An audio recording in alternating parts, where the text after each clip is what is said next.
श्री कृष्ण ने महाभारत के युद्ध के लिए कुरुक्षेत्र को ही क्यों चुना? कौरवों के छल के बाद जब पांडवों ने अपना वनवास और अज्ञातवास पूरा कर लिया तो दुर्योधन उन्हें इंद्रप्रस्थ लौटाने को तैयार नहीं हुआ। जब हस्तिनापुर दूत बनकर गए श्री कृष्ण स्वयं संधि करवाने में असफल रहे तो अंततः महाभारत का युद्ध निश्चित हो गया। अब पितामह भीष्म ने श्री कृष्ण से एक ऐसी भूमि खोजने का अनुरोध किया जो युद्ध के लिए उपयुक्त हो।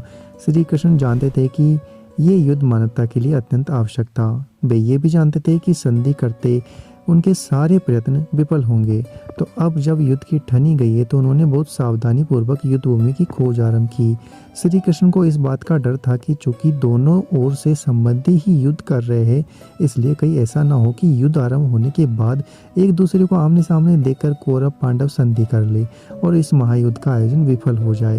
यही कारण था कि वो युद्ध के लिए ऐसी भूमि खोज रहे थे जिसका इतिहास बहुत ज़्यादा भयानक और कठोर रहा हो। ऐसा इसलिए कि वो जानते थे कि इस युद्ध में भाई भाई से, पिता पुत्र से और गुरु शिष्य से युद्ध करने वाले हैं और इसीलिए उनके मन में एक दूसरे के प्रति कठोरता का भाव शिखर पर रहना चाहिए।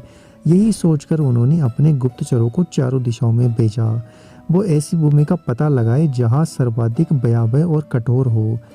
वापस आकर उनके गुप्तचरों ने अपनी दिशा के सर्वाधिक भयावह किस्से उनको सुनाए, परंतु एक किस्सा उनको बहुत पसंद आया जिसमें उसने बोला कि हे माधव, मैं कठोर भूमि की खोज में कुरुक्षेत्र तक जा पहुंचा।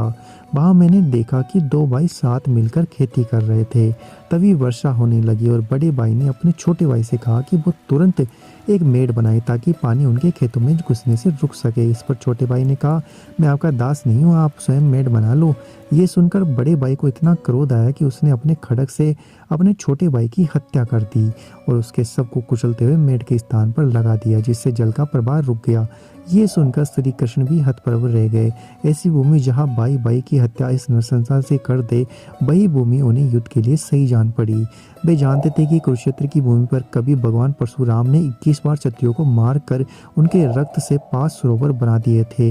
कदाचित उसी विष्णु हिंसा के प्रभाव से आज भी वहाँ का वातावरण ऐसा था जहाँ मित्रता और संधि पनप नहीं सकती थी। यही कारण था कि श्री कृष्ण ने उसी कुरुक्षेत्र की भूमि को महाभारत के युद्ध के लिए चुना। उसी भूमि के प्रभाव से संधि के कई अवसर होते हुए भी महाभारत का युद्ध नहीं रुका, लाखों लोगों की बलि के साथ ही समाप्त हुआ।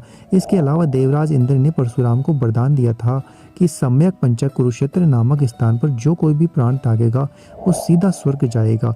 इसलिए वो स्थान श्री कृष्ण ने चुना क्योंकि वे चाहते थे कि युद्ध में मारे जाने वाले सभी योद्धाओं को स्वर्ग प्राप्त हो।